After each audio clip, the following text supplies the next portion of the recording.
ঢাকা বিশ্ববিদ্যালয়ে শাহিদুল্লাহ হল, room number 1120। একটা ছেলে থাকে যার নাম নিলয়। ছেলেটা দেখতে শ্যামলা আকৃতির, হ্যাংলা টাইপের। সারাদিন চোখে একটা মোটা ফ্রেমের চশমা পরে থাকে, মাথার চুলগুলো কুকড়ানো, অনেকটা বড় বড় আকৃতির, মুখে খোঁচা খোঁচা দাঁড়িয়ে আছে। দেখতে বেশি একটা খারাপ না, কিন্তু ভার্সিটির কেউই নিলয়ের সাথে মিশতে চায় না, কারণ নিলয় অনেক বোকা, সহজ সরল একটা ছেলে। ক্যাম্পাসের সকলে নিলয়কে এক নামে চেনে, ইনোসেন্ট বয়। নিলয় অনার্স শেষ বর্ষে পড়ছে, কিন্তু ছোট বড় সবার কাছেই সে একজন মজার পাত্র। হবে নাই বা কেন? একটা ছেলে যদি ঢিলে ঢালা পোশাক আশাক পরে ক্যাম্পাসে ঘুরে বেড়ায়, সাথে আবার বোকার মতো কথাবার্তা বলে, তাহলে তো সে হাসির পাত্র হবেই। নিলয়ের কাছে একটা ল্যাপটপ আছে, যেটা অনেক দামি। সে সারাক্ষণ রুমের ভিতরে বসে বসে সেই ল্যাপটপে কি যেন করে। একজন সাইকোলজি স্টুডেন্টের মন যে ল্যাপটপে এত আসক্ত, নিলয়কে না দেখলে বোঝাই যেত না। অন্য সব রুমগুলোতে 3-4 জন মিলে থাকে, কিন্তু নিলয় একা একটা রুমে থাকে। তার সাথে কেউ থাকতেও চায় না, কারণ নিলয় অনেক চুপচাপ থাকে, কারোর সাথে প্রয়োজন ছাড়া কথা বলে না। সবাই বিরক্ত নিলয়ের উপর। এমন একটা ছেলে কিভাবে কারোর সাথে কথা না বলে থাকতে পারে? সকাল 10টা, নিলয় ক্যাম্পাসে প্রবেশ করে। অন্য দিনের মতো করে আজকে ক্যাম্পাসের মাঠে কোনো কোনো স্টুডেন্টরা বসে বসে আড্ডা দিচ্ছে। কোনো কোনো ছেলেরা আবার তাদের প্রেমিকার হাত ধরে জাপটে ধরে বসে বসে তাদের দুজনের প্রেম আলাপ করছে। তারা সবাই তাদের মতো ব্যস্ত। এই ক্যাম্পাসে 2টা গ্রুপ আছে। একটা হলো লেডি গ্রুপ, যার প্রধান হলো তিতলি। অন্য একটা বয়েজ গ্রুপ আছে, এটারও লিডার আছে, যার নাম আরিয়ান। 2টা গ্রুপের একই কাজ, আর সেটা হলো এই ক্যাম্পাসের বোকাশোকা ছেলে মেয়েদেরকে জাগ দেওয়া। অন্যদিনের মতো আজকে এটাই হচ্ছে। নিলয় তার ডিপার্টমেন্টের দিকে যাবে, তখনই 2 দিক থেকে 2 গ্রুপের সদস্যরা ডাক দেয় নিলয়কে। নিলয় স্থির হয়ে দাঁড়িয়ে যায়। এখন কোথায় যাবে সে? ছেলেদের দিক থেকে ডাকছে সাকিব নামের একটা ছেলে, আর মেয়েদের দিক থেকে ডাকছে অন্তি নামের একটা মেয়ে। নিলয় মনে মনে ভাবছে, আরিয়ান হচ্ছে ইউনিভার্সিটির ভিপি প্লাস ছাত্র। তার বাবা হচ্ছেন একজন রাজনৈতিক নেতা, যার ক্ষমতার কারণে কেউ তার দিকে মুখ তুলে কথা বলতে পারে না। অন্যদিকে তিতলি এই শহরের কমিশনারের মেয়ে, ভার্সিটির সকলের ক্রাশ বলতে গেলে সে। তবে তাকে একজন খুব ভালোবাসে, আর সেটা হলো আরিয়ান। কিন্তু তিতলি আরিয়ানকে ভালোবাসে না। নিলয় উপরের দিকে সৃষ্টিকর্তার স্মরণ করছে, করে ছেলেদের গ্রুপের দিকে এগিয়ে যায়। নিলয়, সাকিব তোকে ডাক দেওয়ার পর তুই এমন করে দাঁড়িয়েছিলি কেন? কথাটা বলে সিগারেটের মধ্যে আর একটা টান দেয় আরিয়ান। নিলয় মাথাটা উঁচু করে বলে, ওই পাশ থেকে অন্তি ডাকছিল, তাই দাঁড়িয়েছিলাম। অন্তি তোকে ডেকেছে, তাহলে যাসনি কেন? আসলে ভাই, আপনার কাছে যদি না আসি, তাহলে আবার পরে আবার আপনি যদি আমাকে কিছু বলেন, তাই অন্তিদের দিকে যাইনি। তার মানে তুই আমাকে ভয় পাস? এই ক্যাম্পাসের সবাই তো আপনাকে ভয় পায়, তাহলে আমি ভয় পাবো না কেন? আচ্ছা নিলয়, তুই তোর ল্যাপটপটা আমাকে দিয়ে দে। না। নিলয়ের কথা শুনে সাকিব তেড়ে আসে নিলয়কে মারার জন্য। আরিয়ান নিজের হাত দিয়ে বাধা দেয়। সাকিবকে বলে, সাকিব পিছনে যা, নিলয়কে কিছু বলতে হবে না।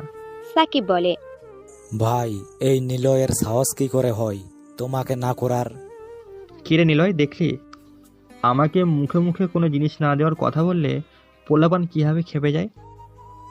ভাই, আপনি তো কত ধনী পরিবারের সন্তান, আপনি চাইলে কিন্তু একটা নতুন ল্যাপটপ কিনতে পারেন। চাইলেই পারে, কিন্তু কিনি না কেন সেটা জানিস? আমি কিভাবে জানবো? পছন্দ আমার তোর ল্যাপটপটা, কারণ আমি দেখতে চাই কি আছে তোর ওই ল্যাপটপে, যার জন্য তুই রুম থেকে বের হস না। এমনিতেই ভাই, ল্যাপটপ চালাতে আমার অনেক ভালো লাগে। ল্যাপটপ কি শুধু তোরই আছে? আরে বেটা, সবার কাছেই ল্যাপটপ আছে, কিন্তু সবাই কি তোর মতো এত আসক্ত নাকি? এবার সাকিব বলে ওঠে, ভাই, তুমি বুঝো না, এই নিলয় ক্ষেতটা জীবনের প্রথম ল্যাপটপ দেখেছে, আবার সেটা নিজের, তাই এমন করে চালাচ্ছে। সাকিবের কথা শুনে উপস্থিত সব ছেলেরা হাসতে থাকে। নিলয় মাথাটা নিচু করে ফেলে। সে চাইলেও কিছু বলতে পারবে না এখন, কারণ ক্ষমতা ক্ষমতা এমন একটা জিনিস যা মানুষ অনেক সাধনার পর পেয়ে থাকে। আবার অনেকের আছে যার কোনো সাধনা ছাড়াই ক্ষমতা পেয়ে যায় টাকার জন্য। মূর্খকেও নেতা চেয়ারে বসাতে পারে এই টাকা। নিলয়ের কাছে টাকাও নেই, ক্ষমতাও নেই। টাকা থাকলে সে অবশ্য ক্ষমতার চেয়ার কিনে নিতে পারত, কিন্তু তার কাছে এই মূল্যবান জিনিসটাও নেই। আরিয়ান সবার হাসি থামিয়ে দিয়ে নিলয়কে উদ্দেশ্য করে বলে, সাকিব যা বললো তা কি সত্যি? কথাটা মিথ্যাও না, আবার সত্যিও না। তাহলে সত্যি আর মিথ্যাটা বলে দে। আমি ল্যাপটপ অনেক আগে থেকে ব্যবহার করি, আর গরিব মানুষের প্রতি জানার আগ্রহ, তাই আমি সারাক্ষণ রুমের ভিতর বসে বসে ল্যাপটপ চালাই। রুমের ভিতরে বসে বসে কি জানবি তুই? বের হ, শহরটা প্রতিদিন একবার করে ঘুরে দেখবি, সব কিছু জানতে আর বুঝতে পারবি। এই শহর তো আমাকে অনেক কিছু শিখিয়েছে। গ্রাম থেকে পালিয়ে আসা একটা ছেলেকে কিভাবে শহরের অবস্থাশালী ব্যক্তিরা অপমান অপদস্থ করে তা দেখেছি। তবে এই ব্যস্ত শহর থেকে আমি একটা জিনিস ভালো শিখেছি, সেটা হলো রাতের আধারে কাউকে ছাড় দেওয়া ঠিক নয়, সেটা গরিব হোক বা ধনী। নিলয়, তুই অনেক সহজ সরল একটা ছেলে। তুই যখন প্রথমে ক্যাম্পাসে এসেছিলি তখনকার সময়ের কথা মনে আছে? আমি অতীতকে মনে রাখি না, বর্তমানকে উপেক্ষা করে ভবিষ্যৎ তৈরি করি। বাহ, বেশ ভালো করেই দেখছি কথা বলতে শিখে গেছিস তুই। আমাকে শেখাবি? আমি আপনাকে কথা বলা কিভাবে শিখাবো? তুই এখনো বোকায় রয়ে গেলি। আমাকে কথা বলতে শিখাবি কেন?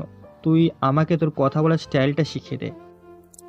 আপনি ভার্সিটির বড় ভাই, আপনাকে আমি কি শিখাবো? আপনি আমার থেকে আরো বেশি উন্নত স্টাইলে কথা বলতে পারেন। নিলয়, তুই কালকে ক্যাম্পাসে তোর সেই বিখ্যাত ল্যাপটপটা নিয়ে আসবি। আমি দেখতে চাই কি আছে সেই ল্যাপটপে। না না ভাই, আমি পারবো না, ক্যাম্পাসে কোনোভাবেই না। কেন রে, তুই আবার ল্যাপটপে ওইসব ভিডিও দেখিস নাকি? কথাটা বলেই সবাই জোরে জোরে হাসতে থাকে। নিলয় শুধু বোকার মতো করেই তাকিয়ে আছে। সাকিব কি বলছে? ওইসব ভিডিও, এটার মানে বুঝতে পারছে না নিলয়। এবার আরিয়ান বলে, আমি কিন্তু না শব্দটা পছন্দ করি না। তুই কালকে ল্যাপটপটা নিয়ে আসবি, এটা আমার শেষ কথা। যদি প্রফেসর বা প্রিন্সিপাল স্যার কিছু বলে? এই আরিয়ানের ওপর কেউ কোনো কথা বলবে এমন দুঃসাহস ক্যাম্পাসের কারণে। স্যারেরা কিছু বললে আমার কথা বলবি, সব সমাধান। আরিয়ান ভাই, আমার ল্যাপটপে দেখার জন্য কিছুই নেই। দেখার মতো কিছু না থাকলে সাকিবের কাছ থেকে কিছু নিয়ে যাস, পরে কোনো কাজে লাগবে।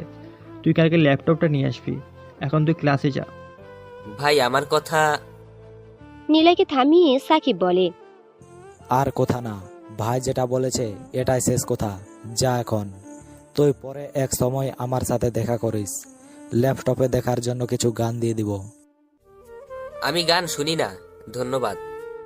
নিলয় তার ডিপার্টমেন্টের দিকে যেতে থাকে। তৃতীয় তলার 15 নাম্বার রুমটাই নিলয়ের সাইকোলজি ক্লাসরুম। নিলয় যাবার পরে সাকিব আরিয়ানকে জিজ্ঞাসা করে, ভাই, আপনার তো ল্যাপটপ আছেই, তাহলে ওই নিলয় সালার পুতের ল্যাপটপ দেখবেন কেন? দেখবো ছেলেটা কি করে ল্যাপটপটা দিয়ে। নিলয় রুমের পাশে যে থাকে ওর নাম মৃদুল। সে আমাকে বলেছে নিলয় নাকি ল্যাপটপ দিয়ে বড় কোনো কিছু একটা করছে। আমি সেটাই রহস্য উন্মোচন করব কালকে। ভাই, একটা কথা শুনেছেন? কি কথা? বল তাড়াতাড়ি। শিমুল কিন্তু তিতলি ভাবির পেছনে পড়ে আছে। কালকে বিকেলে প্রপোজ পর্যন্ত করে ফেলেছে। কথাটা শোনা মাত্রই আরিয়ান সাকিবের ডান গালে চড় বসিয়ে দেয়। সাকিব কিছু বলে না, মাথাটা নিচু করে রাখে। সে জানে আরিয়ান রেগে গেলে তাকে চড় দেবেই, তাই সাকিব কোনো কথা বলে না, সবকিছু সহ্য করে নেয়। চটটা কেন মেরেছে জিজ্ঞেস করবি না? প্রয়োজন নেই ভাই, আমি জানি আপনি রেগে গেলে পাশে আমি থাকলে আমাকে চড় মারেন রাগ কমানোর জন্য। আজকে কেন মেরেছি এটা জিজ্ঞেস করবি না? কেন মেরেছেন সেটা তো আমি কখনো আপনাকে জিজ্ঞেস করি না, আপনি এটা জানেন ভাই। শিমুল কালকে বিকেলে তিতলিকে প্রপোজ করেছে, এটা তো লেটে বলার জন্য চটটা মেরেছি। তুই যদি কালকে বিকেলেই আমাকে কথাটা বলতি তাহলে আমি শিমুলকে যে কি করতাম। শান্ত হন ভাই, আমি দেখছি শিমুলের কি করা যায়। সালা অনেক বেড়ে গেছে, এলাকায় খুব ভাব নিয়ে চলাফেরা করে। আজ বিকেলে শিমুলকে ধরে আমার সামনে নিয়ে আসবি। বেটাকে বুঝিয়ে দিবি অন্যের ভালোবাসার মানুষকে প্রপোজ করার পরিণতি কত খারাপ হতে পারে। শিমুল ছেলেটা এলাকায় রংবাজি করে বেড়ায়। বাবা ব্যবসায়ী হওয়ার কারণে এলাকার লোকজন তাকে কিছু বলে না। ভার্সিটি থেকে কয়েক বছর আগে বিদায় নিয়েছে। সে হতে চেয়েছিল ভার্সিটির ভিপি, কিন্তু আরিয়ানের জন্য সেটা আর সম্ভব হয়নি। তাই শিমুল এখন তিতলির পিছনে পড়ে আছে। তিতলিকে নিজের প্রেমে ফাঁসিয়ে আরিয়ানের উপর বদলা নিতে চায় সে। আরিয়ানও কম যায় না শিমুলের থেকে। আরিয়ান কখনো হাঁটতে শিখেনি, জোর করে হলেও সে ছিনিয়ে নিয়েছে। তার কোনো জিনিসের উপর কেউ হাত দেওয়া, এটা সে কখনো পছন্দ করে না। এবার তো শিমুল নামের ছেলেটা আরিয়ানের ভালোবাসার মানুষের দিকে হাত বাড়িয়েছে। কি হবে কে জানে। নিলয়ের সবগুলো ক্লাস শেষ হয়েছে। তিতলি সাইকোলজি নিয়ে নিলয়ের সাথে পড়ে। নিলয় যখন তার নির্দিষ্ট জায়গায় বসে ক্লাস করছিল, তার মাঝেই তিতলির হাত দিয়ে নিলয়কে কিছু একটা ইশারা করে বলেছিল। নিলয় প্রথমে বুঝতে না পারলেও পরে বুঝতে পেরেছে ক্লাস শেষ হয়ে গেছে, গাছতলায় দেখা করার জন্য। নিলয়ের মনে একটা ভয় কাজ করতে শুরু করে। সকালে যখন অন্তি ডাক দিয়েছিল তখন নিলয় যায়নি, হয়তো এটা নিয়েই কিছু বলবে তাকে। নিলয় কিছু একটা ভেবে ক্লাস থেকে বের হয়। সিঁড়ি দিয়ে নামার সময় শারমিন ম্যাডামের সাথে দেখা। নিলয় পাশ কাটিয়ে চলে যাবে, তখনই ম্যাডাম হাত দিয়ে নিলয়কে আটকায়। নিলয় বিরক্ত হয়ে দাঁড়িয়ে যায়। শারমিন ম্যাডাম দেখতে অনেক সুন্দর, বয়সটা প্রায় 30-এর কাছাকাছি, এখনো বিয়ে করেনি। ভার্সিটির শত শত ছেলের ক্রাশ তিনি। কিছুদিন যাবৎ শারমিন ম্যাডাম নিলয়ের কাছাকাছি থাকছে। ক্লাসের সময় নিলয়ের সাথে প্রয়োজনের অপ্রয়োজনে কথা বলে। নিলয় এই ব্যবহারে খুবই বিরক্ত বোধ করে। ম্যাডামের দিক চিন্তা করে সে কিছু বলে না, সম্মান দিয়ে যায়। আজকে সে সরাসরি হাত ধরে ফেলেছে। নিলয় জোর করে হাত ছাড়িয়ে নেয়। কি হলো নিলয়, তুমি এমন করছো কেন? কেমন করছি আমি? এই যে হাতটা ছুটিয়ে নিলে কেন? তাহলে কি করব আমি? কেউ যদি এমন অবস্থায় দেখে ফেলতো তাহলে কি হতো আপনি জানেন? কি আর হতো, সবাই বলা বলি করতো শারমিন ম্যাডাম ভার্সিটির সবচেয়ে বোকা ছেলের হাত ধরেছিল। ম্যাডাম, আপনি জানেন আমি একজন গরিব বোকা একটি ছেলে, তাহলে আমার সাথে এমন করছেন কেন? আমার এমন একটা ছেলেই পছন্দ। এমন ছেলে পছন্দ মানে কি বলতে চাচ্ছেন আপনি? তেমন কিছু না, আবার অনেক কিছু। তুমি না সাইকোলজি স্টুডেন্ট, তাহলে বুঝতে পারছো না আমি কি বোঝাতে চাচ্ছি? দেখেন ম্যাডাম, আমি বুঝে গেছি আপনি কি চান, কিন্তু সেটা কখনো সম্ভব হবে না। আমি ছাত্র আর আপনি শিক্ষিকা। বাহ, তুমি তো খুবই ইন্টেলিজেন্ট বয়। আমার না বলা কথা তুমি বুঝে গিয়েছো। ম্যাডাম, আমার একটা গুরুত্বপূর্ণ কাজ আছে, এখন আমার যেতে হবে। যেতে হলে যাও, আমি বাধা দিব না, তবে যেখানে যাও আমাকে বলে যেতে হবে কিন্তু। নিলয় পড়ে গেছে বড় ঝামেলায়। এখন যদি তিতলির কথা বলে তাহলে কি করবে ম্যাডাম? এই কথা না বলে উপায়ও নেই। আসলে ম্যাডাম, আমাদের ডিপার্টমেন্টের অন্তি নামের মেয়েটা সকালে আমাকে ডেকেছিল, তাই এখন তার কথা শুনে আসতে হবে। যাবে যাও, তবে তুমি মেয়েদের দিকে তাকিয়ে থাকবে না, ওই চোখ জোড়া শুধু আমায় দেখবে। নিলয় কথাটা শোনা মাত্রই এক দৌড়ে সিঁড়ি বেয়ে নিচে চলে আসে। শারমিন ম্যাডামকে দেখলেই নিলয়ের মনের ভিতর ভয় কাজ করে, তাই সে যত পারে পালিয়ে বেড়ায়। গাছতলায় অনেকগুলো মেয়ে বসে আছে, নিলয় সেদিকে যায়। তারপর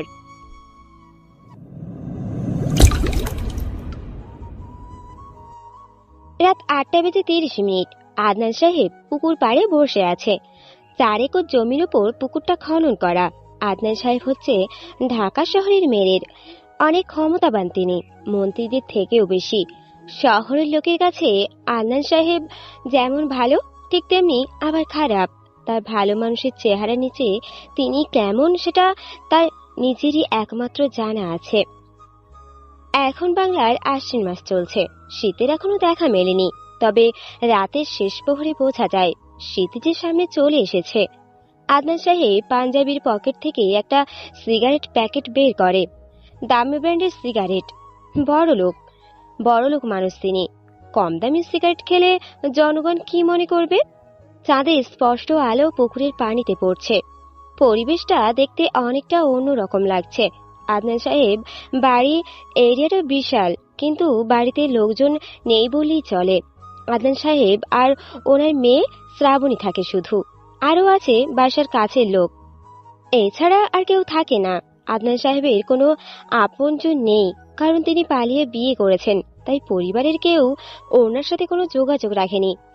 অনেক কষ্ট মনের ভিতরে পুষে রেখেছেন, তিনি প্রকাশ করে বলার মতো নেই। আদনান সাহেব চিন্তায় মগ্ন হলেন। কালকে সকালে আরিয়ান আসবে। আরিয়ান হচ্ছে স্বরাষ্ট্রমন্ত্রীর ভাগনা, তবে সেটা আপন নাকি পর জানে না আদনান সাহেব আপন যে না, এটা তাকে দেখেই বোঝা যায়। কারণ স্বরাষ্ট্রমন্ত্রী মোস্তাফা কামালের চেহারার সাথে আরিয়ানের কোনো মিল পাওয়া যায় না। কেন যে আরিয়ানকে মোস্তাফা কামাল এখানে পাঠাচ্ছেন বুঝতে পারছেন না আদনান সাহেব এখনো। তবে এটা যে কোনো একটা রাজনৈতিক চাল সেটা বেশ ভালো করেই বুঝতে পারছেন তিনি। কিছু করার নেই এখন। আদনান সাহেব হাত দুটো বাঁধা রাজনৈতিক কাঠগড়ায়। বাবা, তুমি এখানে এসে বসে আছো? আমি কখন থেকে খুঁজতেছি তোমাকে। আদনান সাহেব পিছনে ফিরে তাকায়। শ্রাবণী দাঁড়িয়ে কথাটা বলছে। শ্রাবণীকে দেখে আদনান সাহেব তাড়াতাড়ি করে সিগারেটটা পুকুরের পানিতে ফেলে দেয়। সিগারেটের প্যাকেটটাও পাঞ্জাবির পকেটে লুকিয়ে ফেলে। কারণ একটাই, শ্রাবণী এটা পছন্দ করে না। ডাক্তার নিষেধ করেছে আদনান সাহেবকে সিগারেট খাওয়ার জন্য। শুধু ডাক্তার না, ওনার মেয়ে শ্রাবণীও না করেছে। এখন আদনান সাহেব এমন ভাব করছে যে তিনি সিগারেট খান না, অনেক আগেই ছেড়ে দিয়েছে। বাবা, তুমি সিগারেট টানছিলে এতক্ষণ এখানে বসে বসে? না না, কোথায় আমি সিগারেট টানতেছিলাম। আমি নিজের চোখে দেখেছি তুমি আমাকে দেখে জ্বলন্ত সিগারেটটা পুকুরের পানিতে ফেলে দিয়েছো। ওইটা তো তুই ভুল দেখেছিস। মনের ভুল হতে পারে। কি জানি কি হবে। শুন শ্রাবণী, কালকে সকালে আমাদের বাসায় একটা মেহমান আসবে, অনেক দিন থাকবেও। শ্রাবণী অনেকটা খুশি হয়ে যায় বাবার মুখের কথা শুনে। কারণ শ্রাবণীর বান্ধবীরা ছাড়া আর কেউ আসে না এই বাড়িতে। রহিমা খালার মেয়ে তুষি, তার সাথে মজা করে দিনের পর দিন পার করে শ্রাবণী। রাহিমা হচ্ছে শ্রাবণীদের বাসার কাজের বুয়া। রাহিমা তার সাথে করে নিজের 9 বছরের বাচ্চা নিয়ে আসে। মেয়েটার নাম তুষি। শ্রাবণীর অনেক পছন্দ করে তুষি, তাই সে নিজের তুষির জন্য ভালো জামা কাপড় কিনে দেয়। শ্রাবণী বাসায় থাকলে তুষির সাথে কথা বলে সময় পার করতে পারে। একটা বয়ফ্রেন্ডও নেই যে কথাবার্তা বলে সময় পার করতে পারবে। কালকে একটা নতুন মেহমান আসবে, তার সাথে কথা বলতে পারবে শ্রাবণী। এটাই ভাবতে মনটা কেমন উৎফুল্ল হয়ে আছে। কিন্তু কে আসবে নতুন মেহমান?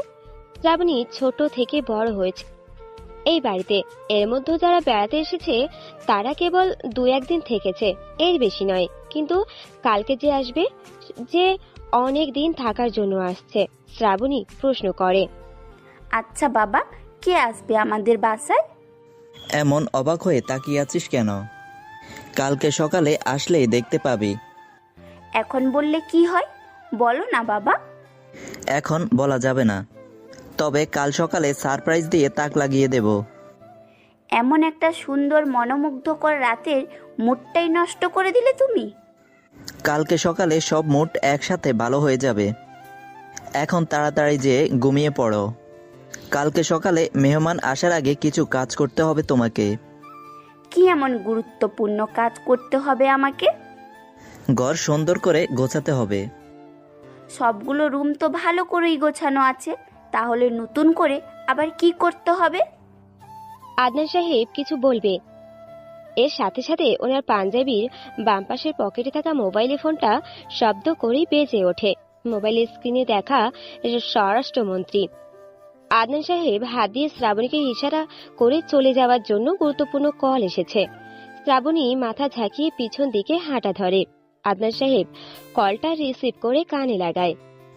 আসসালামু আলাইকুম স্যার। ওয়ালাইকুম আসসালাম। তা কি খবর আদনান সাহেব, দিনকাল কেমন চলছে? এই তো ভালো আছি আপনাদের দোয়ায়। আর দিনকাল মোটামুটি ভালোই চলছে। ভালো চললেই ভালো। সকল প্রশংসা ওই উপরের সৃষ্টিকর্তার প্রতি। স্যার বলছিলাম কি, আপনার বাগিনা আরিয়া কালকে কয়টার দিকে আসবে আমাদের বাসায়? আমি জিজ্ঞেস করছিলাম আরিয়ানকে, সে বলল সকাল 9টায় 10টার দিকে পৌঁছে যাবে। আমি তাহলে সব কিছুর ব্যবস্থা করে ফেলি স্যার। কবে ফিরলেন? পরে আসার সময় পাবেন না। আদনান সাহেব, আমি তাহলে রাখছি এখন। আদনান সাহেব বড় করে একটা সালাম দিয়ে ফোনটা কেটে দেয়। মোবাইল থেকে আরিয়ান একটা ছবি বের করে ভালো করে দেখতে থাকে। আদনান সাহেব, আরিয়ানের চেহারাটা শ্যামলা বর্ণের, মাথায় কুচকানো চুল, উচ্চতা 6 ফুট 5 ইঞ্চি কম হবে না, দেখতে অনেক স্মার্ট। শ্রাবণী আর আরিয়ান একসাথে দাঁড়ালে বেশ মানাবে দুজনকে। যদি কোনোভাবে স্বরাষ্ট্রমন্ত্রীর সাথে আত্মীয়তা করতে পারা যায় তাহলে আদনান সাহেবের ক্ষমতা আরো বেড়ে যাবে। আদনান সাহেব এটা চিন্তা করতেই মাথায় আরেকটা বুদ্ধি চলে আসে। শ্রাবণীকে দিয়ে আরিয়ানের সাথে প্রেম ভালোবাসার একটা মিথ্যা সম্পর্ক তৈরি করতে পারলে মন্দ হয় না। ভাবতেই মজা পাচ্ছে আদনান সাহেব। তবে একটা জিনিস এখনো তিনি বুঝতে পারছেন না যে আরিয়ানকে কেন এই বাড়িতে পাঠানো হলো। এই শহরে তো আরো রাজনৈতিক নেতা আছে, তাদের বাসায় আরিয়ানকে পাঠালেও তো পারতো, কিন্তু স্বরাষ্ট্রমন্ত্রী মোস্তফা কামাল এটা না করে আদনান সাহেবের বাসাতেই থাকার জন্য পাঠাচ্ছে। আদনান সাহেবের গভীর মনোযোগ এখনো পড়ে আছে মোবাইলের স্ক্রিনের ওপর। আরিয়ানকে নিখুঁতভাবে দেখে যাচ্ছে। আরিয়ানের মতো একই চেহারার ব্যক্তি দেখেছে আদনান সাহেব। ছবির মতো করে এত স্টাইলিশ করা চুল না, এত দামি পোশাক আশাক পরা অবস্থায়ও না, কিন্তু সেটা কোথায় জানা নেই। একই চেহারার মানুষ এই শহরে দুটো আছে, তাহলে আরেকজন কোথায়? প্রশ্নটা মাথায় ঘুরপাক খাচ্ছে আদনান সাহেবের মাথায়। পাঞ্জাবির পকেট থেকে সিগারেট প্যাকেটটা বের করে সামনে নিয়ে আসে আদনান সাহেব। আরেকটা সিগারেট জ্বালাবে কিনা এটা নিয়ে সংকোচ তৈরি হচ্ছে মনে। সিগারেট এমন একটা খাদ্য যার প্যাকেটের গায়ে কোম্পানি নিজে লিখে দেয় ধূমপান স্বাস্থ্যের জন্য ক্ষতিকর। ক্ষতি জেনেও কত শত মানুষ খেয়েই যাচ্ছে। আদনান সাহেবের ফুসফুসের ভিতরে একটা রোগ ধরা পড়েছে, যার কারণে ডাক্তার নিষেধ করেছে সিগারেট খাওয়ার জন্য, কিন্তু আদনান সাহেব প্রতিনিয়ত সিগারেট খেয়েই যাচ্ছে। আর কিছু না ভেবে পকেট থেকে সিগারেট বের করে ঠোঁটে লাগায়, লম্বা করে দুটা টান দিয়ে আবার 2 আঙুলের মধ্যে রেখে দেয়। আদনান সাহেব পুকুর পাড়ে বসে থেকে উঠে দাঁড়ায়। এখন বাসায় চলে যেতে হবে, কেননা শ্রাবণী খাবার টেবিলে অপেক্ষা করছে। জোরে জোরে হাঁটা দিয়ে আদনান সাহেব বাসায় যেতে থাকে। সকাল 9:15 শ্রাবণী আর আদনান সাহেব বাসার মেন দরজার সামনে দাঁড়িয়ে আছে। শ্রাবণীর আর অপেক্ষা করতে পারছে না মেহমানকে দেখার জন্য। আজ সে অনেক খুশি, বাড়িতে নতুন মেহমান আসবে। এটা ভেবেই কত আয়োজন। আকাশের সূর্যটা আজকে তেমন আলো দিচ্ছে না, কেমন যেন নিভু নিভু আলো দিচ্ছে। যাই হোক, শ্রাবণীর অপেক্ষার অবসান ঘটিয়ে একটা ব্ল্যাক কালারের গাড়ি বাসার মেন গেটে শ্রাবণীদের থেকে হালকা দূরত্বে এসে থামে। শ্রাবণী অধীর আগ্রহ নিয়ে তাকিয়ে আছে। সময়টা যেন থেমে গেছে, চলার কোনো নামই নিচ্ছে না। ব্ল্যাক কালারের গাড়ি থেকে একটা সুদর্শন যুবক নামে, হাতে একটা হোয়াইট কালারের লাগেজ, পরনে তার কালো কালারের একটা ব্লেজার কোট, কালো স্কেলের প্যান্ট, কালো রঙের জুতো, চোখে স্টাইলিশ চশমা, কোকড়ানো চুল, গালে খোঁচা খোঁচা দাড়ি, মুখের ভিতর কিছু একটা চিবাচ্ছে ছেলেটা, মনে হচ্ছে চুইংগাম চিবাচ্ছে। ছেলেটা চুইংগাম চিবোতে চিবোতে এগিয়ে আসে শ্রাবণীদের সামনে। শ্রাবণী, এটা হলো আরিয়া, যার কথা কালকে রাতে তোকে বলেছিলাম। কথাটা শুনে শ্রাবণীর ধ্যান ভাঙে। শ্রাবণী তাকায় আরিয়ানের দিকে। কেমন আছেন আঙ্কেল? বেশি একটা ভালো না। ভালো থাকি কিভাবে বলো? শরীরে খারাপ রোগ বাসা বেঁধেছে। তোমার কি অবস্থা সেটা বলো। এই তো আছি মোটামুটি ভালো। আরিয়া, এটা আমার মেয়ে শ্রাবণী। শ্রাবণী যথারীতিতে ডান হাতটা বাড়িয়ে দেয় আরিয়ানের দিকে, কিন্তু অবাক করার বিষয় হচ্ছে আরিয়ান শ্রাবণীর হাতের সাথে হাত মিলাচ্ছে না। শ্রাবণী রেগে যায় আরিয়ানের এমন ব্যবহারে। আমি আরিয়া, আপনি শ্রাবণী, তাই তো? শ্রাবণী মাথা নাড়িয়ে হ্যাঁ সূচক ইঙ্গিত করে, যার মানে হচ্ছে সে শ্রাবণী। আরিয়ান মুচকি হাসে। ছেলেটার হাসিটা খুব সুন্দর, হাসলে ডানগালে টুল পড়ে। আঙ্কেল, আমি খুবই টায়ার্ড। আমার রুমটা কোথায়, যদি সেটা দেখিয়ে দিতেন? অবশ্যই দেখিয়ে দিবে শ্রাবণী। আদনান সাহেব শ্রাবণীকে উদ্দেশ্য করে বলে, শ্রাবণী মা আমার, আরিয়াকে উপরের রুমটা দেখিয়ে দাও। এই যে আমার পিছনে পিছনে আসেন। আরিয়ানকে উদ্দেশ্য করে কথাটা যে বলেছে শ্রাবণী, এটা বুঝতে কোনো অসুবিধা হয়নি আরিয়ান। যথারীতি আরিয়ান যেতে থাকে শ্রাবণীদের পিছন পিছন। তখন আপনি হাত মিলিয়েছেন না কেন আমার সাথে? আরিয়ান এসে যখন নিজের রুমের মধ্যে প্রবেশ করে তখনই কথাটা বলে ওঠে শ্রাবণী। আরিয়ান অবাক হয় না, কারণ সে জানে কাউকে পাত্তা না দিয়ে সে বারবার জিজ্ঞেস করবে কেন তাকে পাত্তা দেয়নি, আরো কত কিছু। আরিয়ান ঠোঁটের কোণে হাসি ঝুলিয়ে রেখে বলল, আমি যে কোনো মেয়ের সাথে হাত মেলাতে পারি না। যে কোনো মেয়ে মানে কি এর মধ্যে আমিও আছি নাকি? অবশ্যই তুমিও আছো। সরি তুমি করে বলে ফেললাম, আর এমনিতে তুমি বললে সমস্যা হবে না, কারণ তুমি আমার বয়সের তুলনায় অনেক ছোট। এখন শুন, তোমার হাতের সাথে আমার হাত এখনো পর্যন্ত স্পর্শ করায়নি, তাহলে তো তুমি যে কোনো মেয়ে। আপনার সাথে আমার হাত মেলানোর এত শখ না। আমি কিন্তু প্রথমে হাত এগিয়ে দেইনি। উফ, আপনি খুব ঝামেলা একটা লোক। মানুষের পায়ে পাড়া দিয়েই ঝগড়া করার স্বভাব আপনার। মোটেও আমি এমন না।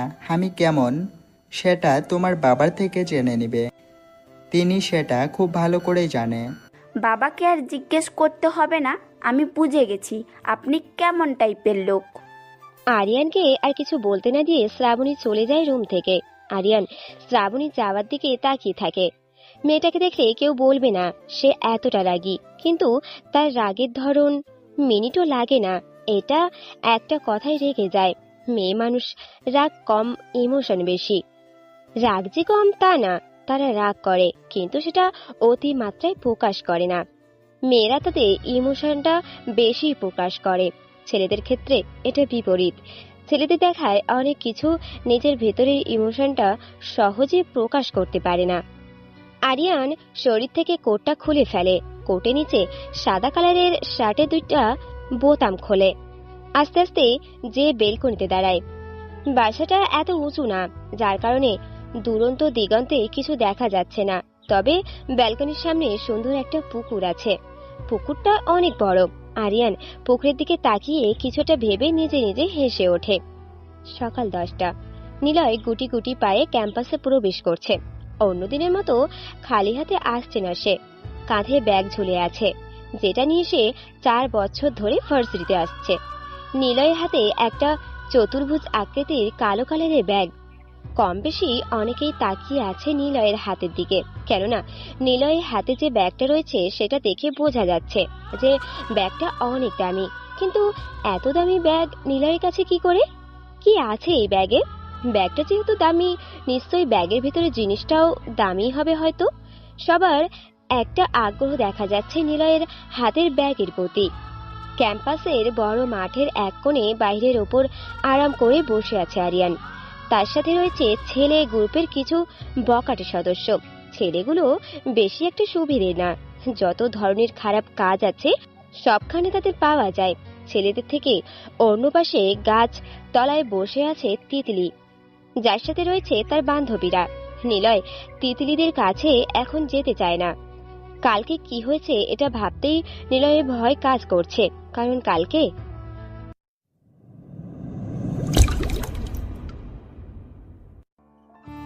গতকালকে নিলয়কে খুব বাজেভাবে অপমান করে তিতলি আর তার বান্ধবীরা মিলে।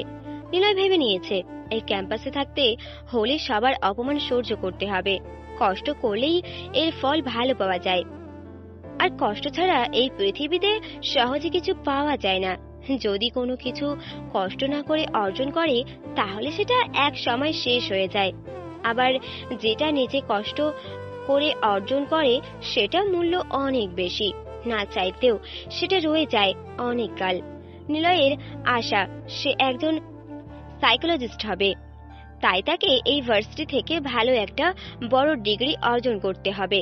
সে সহজ সরল বোকা টাইপের একটা ছেলে, মানুষজন তার সাথে মজা করবে, এটাই এখানকার যুগের নিয়ম।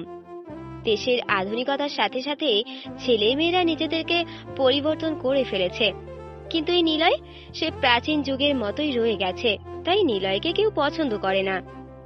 নিলয় তাড়াতাড়ি করে যে আরিয়ানের সামনে দাঁড়ায়, দামি ব্যাগটা আরিয়ানের দিকে এগিয়ে দেয়। আরিয়ান এটা দেখে নিলয়কে জিজ্ঞাসা করে, নিলয়, এটা কিসের ব্যাগ? অনেক দামি মনে হচ্ছে, তা এটা আমার দিকে এগিয়ে দিচ্ছিস কেন? ভাই, গতকাল যে বলেছিলেন, আপনি কি তা ভুলে গেছেন? কি যেন বলেছিলাম আমি? ঠিক মনে করতে পারছি না, তুই বলে দে। আপনি বলেছিলেন যে আমার ল্যাপটপটা আজকে নিয়ে আসার জন্য। আপনি কি যেন দেখবেন আজকে? ও মনে পড়েছে, তা দিয়ে ল্যাপটপটা এই ব্যাগের মধ্যে আছে তাহলে? নিলয়ের হাত থেকে ল্যাপটপটা নিয়ে নেয় আরিয়ান। সাকিব এসে ব্যাগটা খুলে দেয়। ব্যাগের ভেতর থেকে কালো কালারের অ্যাপেল কোম্পানির একটা ল্যাপটপ বের করে আরিয়ানের হাতে দেয় সাকিব। ল্যাপটপটা অন করে আরিয়ান। স্ক্রিনের উপর একটা অদ্ভুত ছবি ভেসে ওঠে। লাল কালারের কোট পরে মুখে মাস্ক লাগিয়ে একটা ছেলে দাঁড়িয়ে আছে, কাঁধে ঝুলে আছে কালো ব্যাগ। আরিয়ান তাকায় নিলয়ের দিকে। নিলয় বুঝতে পারছে কেন তাকিয়ে আছে আরিয়ান। নিলয় মুচকি হেসে বলল, ভাই, এটা একটা প্রফেশনাল হ্যাকারের ছবি। তুই এটা স্ক্রিনের উপর দিয়ে রেখেছিস কেন? আমি খুব বড় ফ্যান ওনার, তাই স্ক্রিনের উপর দিয়ে রেখেছি। আরিয়ান কথা বলে সময় নষ্ট না করে ল্যাপটপটা চালাতে থাকে।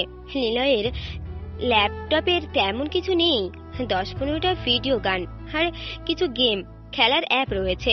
আরিয়ান বিরক্ত। নিলয় যেমন, ল্যাপটপটা ঠিক তেমনই, দেখার মতো কিছুই নেই। আজে বাজে জিনিস রেখে দিয়েছে, বাচ্চাদের গেম। অনার্স শেষ বর্ষে একটা ছেলে পড়ে, সে নাকি বাচ্চাদের গেম খেলে। কেমন বোকা সে! আরিয়ান ল্যাপটপটা চতুর্ভুজ আকৃতির ব্যাগের ভেতরে করে নিলয়ের হাতে ধরিয়ে দেয়। নিলয় অবাক হয়ে জিজ্ঞাসা করে, ভাই, দেখা শেষ হয়ে গেছে? কি দেখার মতো আছে যা দেখবো? 10-15টা ভিডিও গান, তাও আবার প্রাচীন যুগের বাংলা সিনেমার গান, বাচ্চাদের খেলার গেম, এগুলো কেউ রাখে ল্যাপটপে? দেখলেন ভাই, আমি বলেছিলাম না, নিলয় এমন কিছু একটাই করে রুমের ভেতর বসে। সেটাই তো এখন দেখতে পাচ্ছি। তা নিলয়, তুই কি এই গেম খেলার জন্য রুম থেকে বের হস না? তা না ভাই, রুমে বসে বসে গুরুত্বপূর্ণ পড়াশোনাও করি আমি। এত পড়িস না, পড়ে আবার ঈশ্বরচন্দ্র বিদ্যাসাগর হয়ে যাবি। সাকিবের কথা শুনে সবাই হাসতে থাকে। ছেলেটা যখন তখন হাসির কথা বলতে পারে। কার যদি মন খারাপ থাকে তাহলে সাকিবের সাথে 5 মিনিট কথা বলে মন ভালো হয়ে যাবে। সাকিব ছেলেটাই এমন। আরিয়ান বলে, অ্যাপেল কোম্পানির ল্যাপটপ অনেক দামি, তুই এটা পেলি কোথায় থেকে? আমার একটা চাচাতো ভাই আমেরিকা থাকে, সেখান থেকেই পাঠিয়েছেন।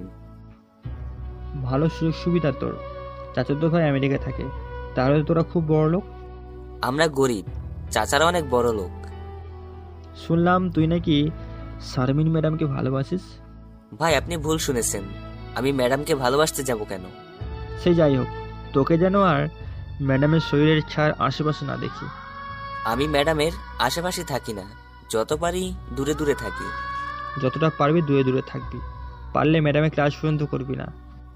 ভাই, এখন আসি আমি, ক্লাসের দেরি হয়ে যাচ্ছে। যা বলেছি মনে আছে তোর? মনে আছে ভাই, আমি এখন যাই। কথাটা বলে নিলয় হনহন করে ক্লাসের দিকে যেতে থাকে।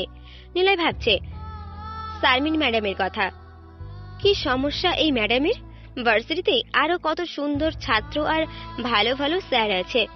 ভার্সিটির কথা বাদ, এই শহরে ওনার জন্য কত পাত্র রেডি আছে, অভাব নেই। কিন্তু কেন তিনি বোকাশোখা ছেলের প্রতি এত দুর্বল? তিনি কি সত্যি মেয়ে? মেয়ে হবে না কেন? মেয়ে লোকের সব বৈশিষ্ট্য পাওয়া যায় শারমিন ম্যাডামের বৈশিষ্ট্যের ভিতর। রাস্তার সাধারণ জনগণ নিলয়ের প্রতি ক্ষিপ্ত, কারণ সে এই শহরের লোকের সাথে তাল মিলিয়ে চলার মতো না। অনেক বোকা, সহজ সরল একটা ছেলে, কিন্তু সেই জায়গায় একটা ভার্সিটির ম্যাডাম নিলয়কে খারাপ ইঙ্গিত করছে। ভাবতেই শরীর লোম দাঁড়িয়ে যায়। অবশ্য এখনকার যুগে এটা অসম্ভবের মতো কিছুই না, বড় ধরনের সমস্যা না। সবকিছুই হয়ে যাচ্ছে সময়ের গতিতে। নিলয় এগুলো চিন্তা করতে করতে হাঁটতে থাকে। এই নিলয়, এদিকে আয়। নিলয় তীক্ষ্ণ দৃষ্টিতে তাকায়। তিতলি কথাটা বলছে নিলয়কে। নিলয়ের মাথা আজগুবি চিন্তা ভাবনা আসতে লাগলো। তিতলি কেন ডাকছে, আর এমন করে ঝাঁঝালো কণ্ঠে কেন? ডাকার স্টাইল শুনে মনে হচ্ছে কারো ওপর কোনো কারণে রেগে আছে, আর সেই রাগটা এখন নিলয়ের ওপর ফেলবে। নিলয় গুটি গুটি পায়ে এগিয়ে যায় তিতলির কাছে। এখানে তিতলি একাই দাঁড়িয়ে আছে, সঙ্গে কোনো বান্ধবী নেই। নিলয়ের সংশয় হালকা দূর হয়। কোনো কথা বলে না নিলয়। ল্যাপটপ রাখা ব্যাগটা শক্ত করে ধরে রাখে। তিতলি প্রথমে জিজ্ঞাসা করতে পারে কিসের ব্যাগ এটা। নিলয় যদি বলে ল্যাপটপ আছে, এতে তাহলে তিতলি কিছু একটা করে ফেলবে। সেটা যে ভালো কিছু করবে না, খারাপ কিছু একটা করবে, এটা জানে নিলয়। ব্যাগের ভিতরে কি আছে? নিলয় যা ভেবেছে তাই হলো। তিতলি প্রথমেই এইটা জিজ্ঞাসা করে বসেছে। কি আজব, কি জবাব দেবে নিলয় বুঝতে পারছে না। মিথ্যা বললেও কোনো কাজ হবে না। তিতলি যে কেমন মেয়ে এটা খুব ভালো করেই জানে নিলয়। তিতলি যদি কোনোভাবে বুঝে যায় যে নিলয় মিথ্যে কথা বলছে, তাহলে তিতলি ব্যাগটা এসে চেক করবে। তখন যদি সে দেখে ফেলে নিলয় মিথ্যে কথা বলছে, তাহলে এর পরিণতি খুব খারাপ হবে। কি রে, বলিস না কেন? কি আছে এই ব্যাগের মধ্যে? তেমন কিছু না, সামান্য একটা ছোট জিনিস। জিনিসটা জিনিসই, সেটা ছোট হোক বা বড় হোক। বল, কি এমন সামান্য জিনিস আছে এই ব্যাগে? ল্যাপটপ আছে। ল্যাপটপ? তা তুই পেলি কোথায় ল্যাপটপে? তোকে দেখে তো মনে হয় না তুই ল্যাপটপ ব্যবহার করিস। নতুন কিনেছি। তা ব্যাগ থেকে বের কর, দেখি তুই কেমন ল্যাপটপ ব্যবহার করিস। ক্লাসের সময় হয়ে এসেছে, এখন দেখাতে পারবো না, ক্লাস শেষ করে দেখাবো। ক্লাস করা যাবে পরেও, এখন তুই বের কর ল্যাপটপটা, আমি দেখতে চাই। প্রচন্ড রাগ লাগছে নিলয়ের, কিন্তু কিছু করার নেই। এখন সে একটা গরিব ছেলে, তিতলি ধনী পরিবারের মেয়ে। এখন নিলয় চাইলেও কিছু বলতে পারবে না। বলতে গেলেই নিলয়ের অসম্মান হবে। এই ক্যাম্পাসে নিলয়ের সম্মান বলতে কিছুই নেই, তাহলে সম্মান নষ্ট হবে কোথা থেকে? তবুও নিলয় নিজেকে অন্যদের থেকে অনেক ভালো মনে করে। নিলয় আস্তে আস্তে করে ব্যাগের চেনটা খোলে, ভেতর থেকে তার ল্যাপটপটা বের করে তিতলির হাতে দেয়। তিতলি ল্যাপটপটা হাতে নিয়ে দেখতে থাকে। নিলয়ের ল্যাপটপটা অনেক দামি। এমন একটা দামি জিনিস পেয়েছে কোথায়? কোথা থেকে ছেলেটা? চুরি করেনি তো? কিন্তু চুরি করবে কিভাবে? নিলয় যে বোকা ছেলে, দেখা গেছে চুরি করতে গিয়ে ধরা পড়ে কর্ণপিটুনি খেলো। তখন তিতলি ঠান্ডা মাথায় বলে, কোথা থেকে পেয়েছিস এই ল্যাপটপটা? পাবো কেন, এটা আমার ল্যাপটপ। আর ল্যাপটপ কি কুড়িয়ে পাওয়ার জিনিস নাকি? আস্তে আস্তে দেখছি মাথার বুদ্ধি বের হচ্ছে। খুব তাড়াতাড়ি মানুষের কথায় জবাব দিয়ে দিতে পারিস। ব্যাপার কি, ল্যাপটপ চালিয়ে এমন হয়েছিস? আমার মাথায় কি আগে বুদ্ধি ছিল না? এখন কি নতুন করে আবির্ভাব হয়েছে নাকি? পাগল কি কখনো নিজে বলে যে সে ভালো সুস্থ একটা মানুষ? পাগল তো পাগলই। আমার সাথে পাগলের সম্পর্ক কি? আরে বোকা, এটা আমি উদাহরণ হিসাবে তোকে বলেছি। তুই আসলে কোনোদিনও চালাকচতুর হতে পারবি না। আমার আর কিছু হওয়া লাগবে না, ল্যাপটপটা দিয়ে দেন, আমি ক্লাসে যাব। ক্লাসে কি তুই একা যাবি নাকি? আমিও তো যাব। আগে ভালো করে দেখিনি, তোর মতো ক্ষেত ছেড়ে কি দেখি ল্যাপটপের মধ্যে। নিলয় নিজেকে অনেক কষ্টে স্বাভাবিক রাখার চেষ্টা চালিয়ে যাচ্ছে। কিছু বলতে পারছে না তিতলিকে। সে তিতলির ক্ষমতাকে ভয় পায় না, ভয় পায় একটাই, যে সে একটা মেয়ে মানুষ, যে কোনো সময় যে কোনো কিছুই পরে করে ফেলতে পারে। নিলয়ের সবচেয়ে বেশি রাগ লাগে তখন যখন কেউ তার ল্যাপটপে হাত দেয়। সে যে কিভাবে নিজেকে এত কন্ট্রোলে রাখে এটা নিজেও বুঝতে পারে না। তিতলি 5 মিনিট সময় নিয়ে নিলয়ের ল্যাপটপটা ঘাটাঘাটি করে, কিন্তু অবাক করার বিষয় হলো নিলয়ের ল্যাপটপে গেম ছাড়া অন্য কিছু নেই। তিতলি নিলয়কে বলে, তোর মতো ভার্সিটি পড়ুয়া একটা ছেলের কাছে এটা আশা করিনি আমি। তুই দেখছি আবার বাচ্চাদের গেমও খেলিস, ব্যাপার কি? ব্যাপার কিছুই নেই, আমার ভালো লাগে গেম খেলতে, তাই আমি গেম খেলি। এতে যে কারো সমস্যা হবে জানা ছিল না আমার। আমার ছোট্ট একটা ভাই আছে, তুই যে একটা গেমটা খেলিস, কি যেন নাম, ওই যে কথা বলে সেটা খেলে, ফি ফি কি যেন একটা। ফ্রি ফায়ার, এটাই তো? ঠিকই বলছিস একদম, এটাই। আমার ছোট ভাই ক্লাস 7-এ পড়ে, সে এমনটা গেম খেলে। আর তুই সেই গেমটা ভার্সিটিতে পড়েও খেলিস? কি এমন আছে এই গেমে? কি আছে তা আমি আপনাকে বুঝিয়ে বলতে পারবো না। আপনি যে আপনার ছোট ভাইকে জিজ্ঞেস করবেন, সে ভালো করে বুঝিয়ে দিবে আপনাকে। আমার বুঝতে হবে না। আচ্ছা নিলয়, তুই কি করিস? তোর বাবা মা কি করে? আমার বাবা মা কি করে তা আমি জানি না, তবে আমি যে কিছু করি না এটা শুধু জানি। আমার কাছে তোর জন্য একটা চাকরি ব্যবস্থা আছে, করবি তুই? ভালো বেতন পাবি। আমার চাকরি করা লাগবে না, এমনিতেই ভালো চলতে পারি আমি। গরিবেরই একটাই সমস্যা, নিজে যে ছোট লোক এটা সে প্রকাশ করতে চায় না। ধরে দেওয়া কোনো কিছুতে সহজে রাজি হয় না। তোর স্বভাবটা দেখছি এমন। আমি যে গরিব তাই হয়তো আমি এমন, আপনি তো মহাধনী, আর আপনি যে কেমন চাকরি আমাকে দিবেন সেটা খুব ভালো করে জানা আছে আমার। নিলয় আর নিজেকে কন্ট্রোল করতে পারে না, রেগে যেয়ে তিতলির হাত থেকে নিজের ল্যাপটপটা নিয়ে ব্যাগে ভরে ক্লাসে যেতে থাকে। রাত 12:20 নিলয় এসে হলের বারান্দায় দাঁড়ায়। একটা মেয়ের কান্নার করার শব্দ ভেসে আসছে। কান্নার আওয়াজটা বেশি দূর থেকে আসছে না, তার রুম থেকে একটা রুম পর। রুম নাম্বার 1122 নম্বর। প্রতিদিনই মেয়ের কান্নার শব্দ আসে। ঈশাদ ভাইদের রুম, তার সাথে আরো দুজন থাকে, শামীম আর শ্রাবণ। নিলয় থেকে সানিয়া, ঈশাদ, শামীম, শ্রাবণ আর তার বন্ধু বান্ধব। সাইদরা যে কেমন ভার্সিটি সবাই জানে। আরিয়ানের সাথে তার বন্ধুত্ব।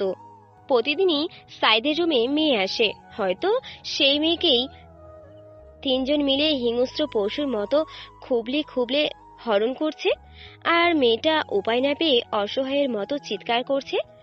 রাত 12টার দিকে সবাই নিজেদের দিনের ব্যস্ততায় সমাপ্ত করে ঘুমে রাজে চলে যায়। জেগে থাকার মতো কেউ নেই। কে শুনবে এই অসহায় মেয়ের আর্তনাদ চিৎকার? কেউ শুনলেও এগিয়ে আসবে না সাহায্য করার জন্য। কান্নার আওয়াজ অনেক কমে গেছে, হয়তো সেই হিংস্র পশুর হাত থেকে মেয়েটা রেহাই পেয়েছে। কি মজা পায় এই মানুষ নামের জানোয়াররা। 10 মিনিটের তৃপ্তির জন্য হাসি খুশি থাকা একটা মেয়ের জীবন নষ্ট করে। নিলয় যদি পারত তাহলে ঈশাদ সহ তার দলবলকে মেরে ফেলত, কিন্তু তেমন কোনো ক্ষমতা নিলয়ের কাছে নেই। 1122 নম্বর রুম থেকে দুইটা ছেলে বের হয়।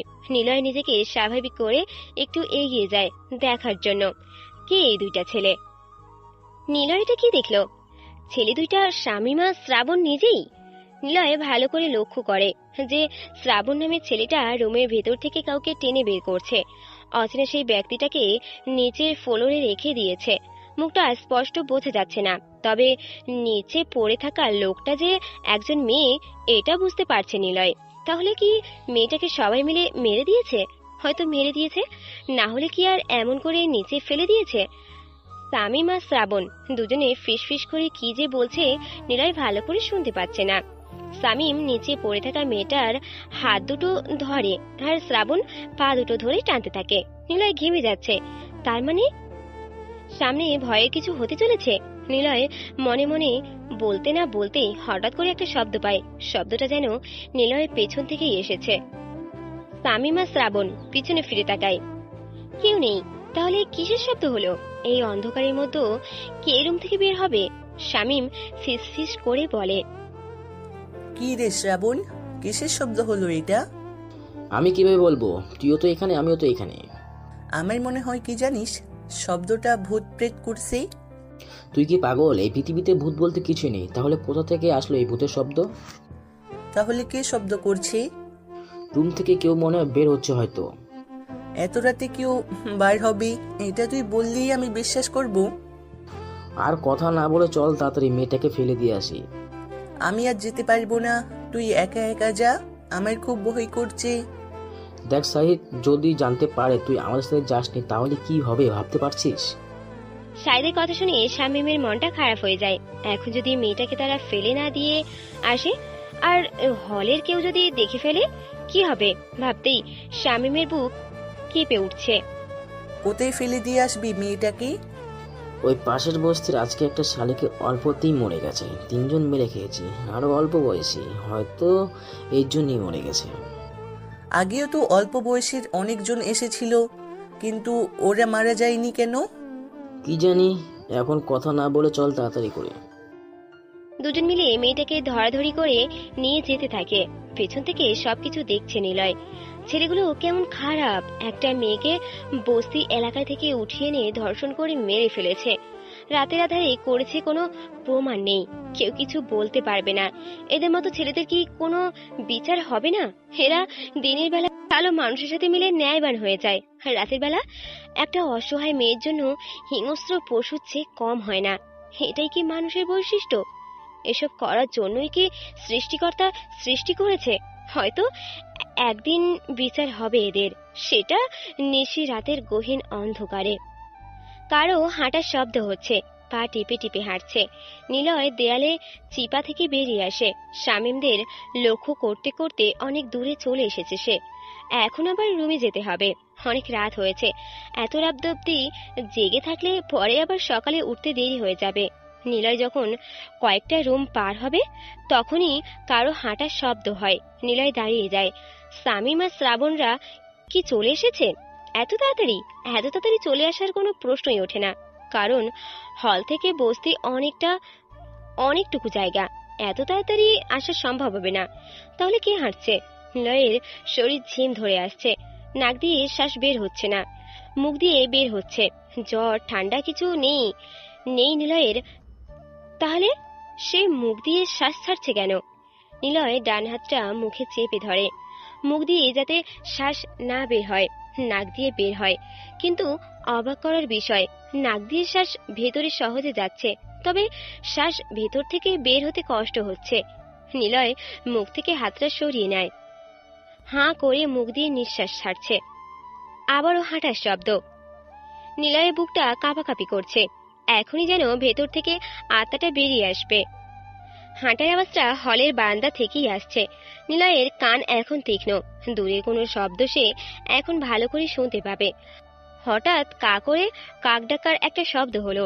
এই বুঝি নিলয়ের আত্মা বেরিয়ে এলো। রাতের বেলা কাকের ডাক, বিপদের আশঙ্কা। গ্রামে এই রীতিটা চলে খুব ভালো, কিন্তু এটা শহর, এমন রীতি শহরের লোকেরা বিশ্বাস করে না, কুসংস্কার বলে উড়িয়ে দেবে। নিলয় তার রুমের খুব কাছাকাছি চলে এসেছে, আর মাত্র 4টা রুম পেরোতেই পারলেই সে বেঁচে গেল। নিলয় যত সামনের দিকে এগোচ্ছে কারো হাঁটার শব্দ ততই বাড়ছে। কেউ জেগে নেই এখন। নিলয় যদি কোনো বিপদে পড়ে তাহলে বাঁচাবে কে? উপরের সৃষ্টিকর্তা ছাড়া উপায় নেই। নিলয় তার রুমের সামনে দাঁড়িয়ে আছে, হাঁটার শব্দটা তার রুমের পাশ থেকেই আসছে। নিলয় একবার চিন্তা করে যাবে, আরেকবার না, কোনটা করবে কিছুই বুঝতে পারছে না। আর তার মনে একটা আগ্রহ জাগলো, সে রুমের ভেতরে না যেয়ে রুম থেকে একটু সামনের দিকে যায়। নিলয়ের যে এমন কিছু দেখবে সেটা ভাবতেও পারছে না, কারণ যে হাঁটছিল সে কোনো ভূত পেত কিছুই না, একটা সাধারণ মানুষ। সাব্বির, সে নিলয়ের সাথে পড়ে, তবে অন্য ডিপার্টমেন্টে। ছেলেটাও গ্রাম থেকে এসেছে, কিন্তু শহরের ছেলেদের সাথে চলতে চলতে মনের ভিতর একটা আধুনিকতা ভাব চলে এসেছে। সাব্বিরের একটা সমস্যা আছে, সেটা হলো ঘুমের মধ্যে হাঁটাচলা করা। সে মাঝে মধ্যে রাতে ঘুমন্ত অবস্থায় উঠে হলের বারান্দায় হাঁটাচলা করে, কিন্তু নিলয় কখনো দেখেনি, আজ প্রথম দেখছে। একটা সাধারণ ছেলের জন্য কি ভয়টাই না পেল নিলয়। এখন এটা ভাবতেই হাসি পাচ্ছে তার। নিলয় আর সময় নষ্ট করতে চায় না, তাই সে রুমে যে শুয়ে পড়ে। আর সাব্বির নিজের মতো করে নিজে হাঁটতে থাকুক, হয়তো একসময় সেও জাগ্রত হয়ে বোকা হয়ে যাবে। পরে আবার আশেপাশে তাকিয়ে দেখার চেষ্টা করবে কেউ দেখছে কিনা। সকাল 9টা। আদনান সাহেব খাবার টেবিলে বসে আছেন, সামনে নানা ধরনের খাবার, কিন্তু যার জন্য এত আয়োজন সেই উপস্থিত নেই। 5 মিনিট সময় ধরে চেয়ারে বসে বসে অপেক্ষা করছে আরিয়ানের জন্য, কিন্তু আরিয়ান লাপাত্তা। হয়তো আরিয়ান এখনো ঘুমাচ্ছে। আদনান সাহেব শ্রাবণীকে উদ্দেশ্য করে বলে, ছেলেটা কোথায়? এত সময় ধরে কি করছে? কি আর করবে, দেখো যে ঘুমাচ্ছে হয়তো, তাছাড়া আর কি করবে। শ্রাবণী, যা তো একটু দেখে আয় ছেলেটা কি করছে রুমে বসে বসে। বাবা, আমি যেতে পারবো না। যা একটু মা, আরিয়াকে ছাড়া আমরা একা একা খেয়ে ফেললে কেমন দেখায়, যা একটু। শ্রাবণী তার বাবার দিকে তাকিয়ে আরিয়ানের রুমের দিকে যেতে থাকে আর ভাবতে থাকে, ছেলে মানুষের চোখে যে কত ঘুম দিয়েছে সৃষ্টিকর্তা। সকাল 9টা বেজে গেছে, এখনো ঘুম থেকে ওঠার নামগন্ধ নেই। কিভাবে পারে এত সময় ধরে বিছানায় থাকতে? এতগুলো ভাবতে ভাবতে শ্রাবণী আরিয়ানের রুমের সামনে চলে আসে। রুমের দরজাটা খোলা, তাই শ্রাবণী নক না করেই ভেতরে প্রবেশ করে। আরিয়ান পাতলা একটা কম্বল মুড়ি দিয়ে শুয়ে আছে। শ্রাবণী আরিয়ানের শরীরের 2 বাহু ধাক্কা দেয়, কিন্তু আরিয়ানের কোনো হুঁশ বা জ্ঞান নেই। তাই শ্রাবণী জোরে জোরেই ডাকতে থাকে, এই যে আরিয়া, ওঠেন। পূর্ব আকাশের সূর্য পশ্চিম আকাশে চলে যাচ্ছে, আপনার ওঠার কোনো নামগন্ধ নেই। এক চুল পরিমাণও নড়াচড়া নেই। আরিয়া নিজের মতো করেই ঘুমাচ্ছে। শ্রাবণী আবার বলে, এই ওঠেন না কেন? বাবা খাবার টেবিলে আপনার জন্য অপেক্ষা করছে, ওঠেন বলছি। আমার কথা কি আপনার কানে যাচ্ছে না? আরিয়ান কোনো সারা শব্দ নেই। শ্রাবণী রেগে যায় আরিয়ানের পাতলা কম্বলটা টেনে দেয়। টানতে দেরি হয়েছে, কিন্তু শ্রাবণীর মুখ দিয়ে জোরে চিৎকার দিতে দেরি করেনি। আরিয়ান এক লাফে ঘুম থেকে উঠে শ্রাবণীর মুখ চেপে ধরে। শ্রাবণী চিৎকার শুনে নিচ থেকে আদনান সাহেব বলে ওঠেন, কি হয়েছে শ্রাবণী? এমন করে চিৎকার দিয়েছিস কেন? কোনো সমস্যা? আমি কি উপরে আসবো? শ্রাবণী কথা বলতে পারছে না, শুধু শব্দ করে যাচ্ছে। কারণ ডান হাত দিয়ে আরিয়ান শ্রাবণীর মুখ চেপে ধরেছে। একটা মানুষ যদি আরেকটা মানুষের মুখ চেপে ধরে, তখন মুখ আটকা ব্যক্তি যেমন শব্দ করে শ্রাবণী ঠিক তেমনই শব্দ করছে। আরিয়ান শ্রাবণীর কানে কানে বলতে থাকে, তোমার বাবা ডাকতেছে, এখন তোমার বাবাকে এটা বলবে যে আরশোলা দেখে ভয় পেয়ে চিৎকার দিয়েছো, ঠিক আছে? শ্রাবণী শুধু মাথা নাড়ায়। আরিয়ান মুখের ওপর থেকে তার হাতটা সরিয়ে নেয় আর যে বিছানার উপর আরাম করে বসে পড়ে। নিচ থেকে আদনান সাহেব আবারও বলে ওঠে, কি হলো শ্রাবণী? কিছু বলছিস না কেন? এই তো বাবা, আরশোলা দেখে সামান্য ভয় পেয়ে গিয়েছিলাম। আরিয়া কি ঘুম থেকে উঠেছে? উঠছে বাবা, এক্ষুনি আসছে। আচ্ছা, তোরা একসাথে আয় তাহলে। শ্রাবণী হাঁপ ছেড়ে বাঁচে। এখনই বাবার কাছে নয়তো ধরা খেয়ে যেত। তুমি আমার রুম নক না করে কেন প্রবেশ করেছো? এটা আমাদের বাসা, কারোর রুমে যেতে হলে আমার জিজ্ঞেস করে ঢুকতে হয় না। তাই বলে কি আমার একটা নিজস্ব ব্যাপার আছে না? এই বাড়িতে নিজস্ব ব্যাপার বলতে কিচ্ছু নেই। সেটা বুঝলাম, তা তুমি ওই দিকে ফিরে আছো কেন? আমার দিকে তাকাও। আপনার দিকে কিভাবে তাকাবো? নিচের দিকে তাকান, তাহলেই বুঝে যাবেন কেন তাকাচ্ছি না। শ্রাবণীর কথা শুনে আরিয়ান নিচের দিকে তাকায়। তাকিয়ে সে নিজেই বোকা হয়ে গেছে, কারণ আরিয়ান পরনে শুধুমাত্র একটা ছোট্ট প্যান্ট। তার মানে তখন শ্রাবণী এই কারণে চিৎকার মেরেছিল। আরিয়ান তাড়াতাড়ি করে বাথরুমে চলে যায়। আরিয়ান মনে মনে বলছে, যা বাবা, বেঁচে গেল। মেয়েটা এই সামান্য ছোট প্যান্ট দেখে যে চিৎকার দিয়েছে, না জানি প্যান্ট ছাড়া দেখলে কি করতো, কি আর করতো। জ্ঞান হারানো ছাড়া আর উপায় ছিল না। নিজেই কথাটা ভেবে হাসতে থাকে। আপনি তাহলে রেডি হয়ে আসেন, আমি যাই। শ্রাবণী কথাটা বলে দরজার দিকে এগিয়ে যায়। আরিয়ান আলমারি থেকে নতুন একটা কালো কালারের শার্ট বের করে পরতে পরতে বলে, আঙ্কেল কিন্তু দুজনকে একসাথে যেতে বলেছেন। শ্রাবণী স্থির হয়ে দাঁড়িয়ে যায়। সে ভাবে, ঠিকই তো বলেছে আরিয়ান। বাবা তো একসাথে নিচে আসতে বলেছে। আরিয়ানকে রেখে গেলে বাবা আবার কত জিজ্ঞাসাবাদ করবে।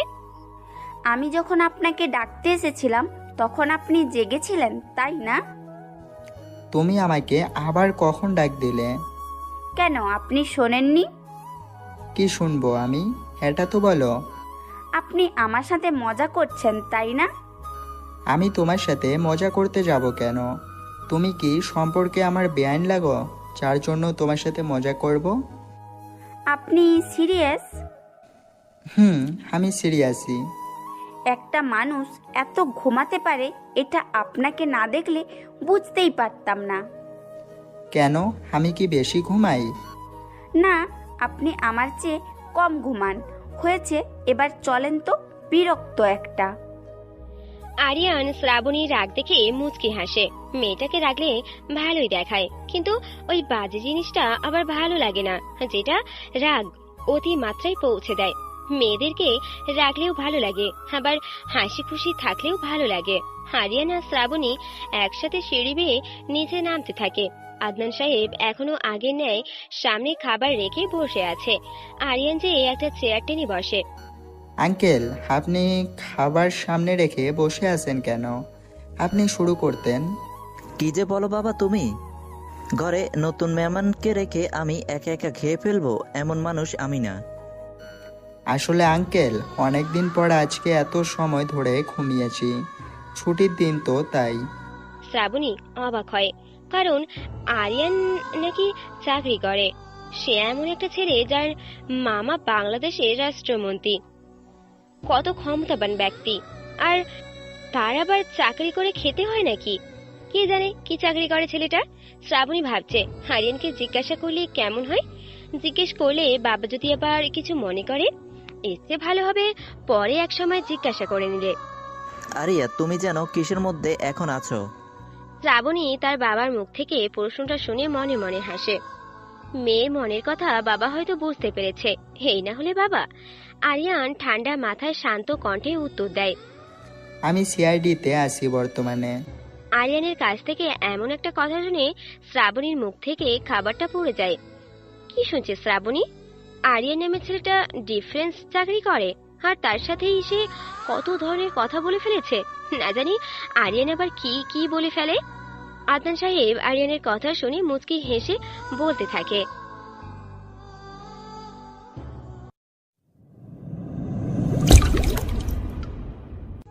দেশে তো এখন খুব লুটপাট চলছে, তা এই ব্যাপারে তোমার ডিপার্টমেন্ট কি করছে?